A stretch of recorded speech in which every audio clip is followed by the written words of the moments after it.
દ્વારકાના જગત મંદિરમાં પવિત્ર યાત્રાધામ દ્વારકા ખાતે શ્રદ્ધાળુઓની સુરક્ષાને પ્રાધાન્ય આપતા તંત્ર દ્વારા મહત્વનો નિર્ણય લેવામાં આવ્યો।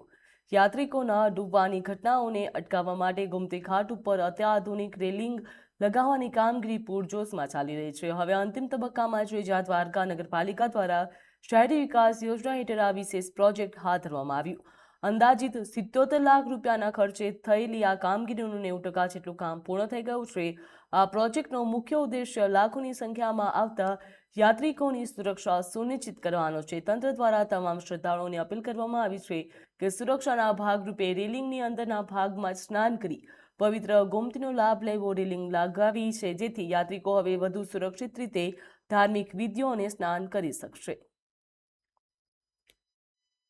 આપણે અવારનવાર ગોમતી નદીની અંદર જ્યારે લોકો સ્નાન કરવા આવતા હોય છે ત્યારે ડૂબવાના બનાવો બનતા રહેતા હતા। આપણી ફાયરની એક ટીમ સ્ટેન્ડ બાય ત્યાં રાખવી પડતી।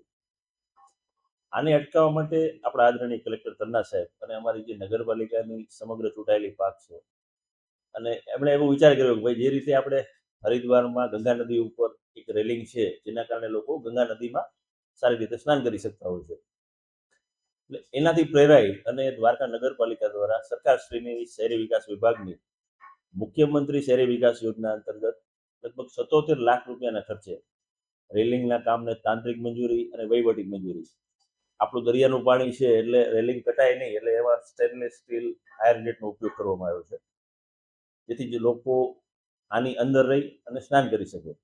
હું આપના માધ્યમથી દ્વારકા હજારો યાત્રિકો દર્શન કરવા આવતા હોય છે, એમને પણ અપીલ કરું છું કે જ્યારે પણ સ્નાન કરવું હોય ગોમતી નદીની અંદર ત્યારે આ રેલિંગની અંદર રહીને સ્નાન કરે।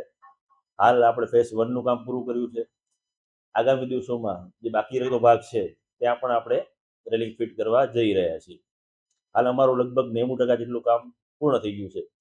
આગામી એક અઠવાડિયાની અંદર જે બાકીનું 10% કામ છે એ પણ પૂર્ણ કરી આનો લોકાર્પણનો કાર્યક્રમ આદરણીય ધારાસભ્યશ્રીના વરદ હસ્તે કરવામાં પણ આવનાર છે।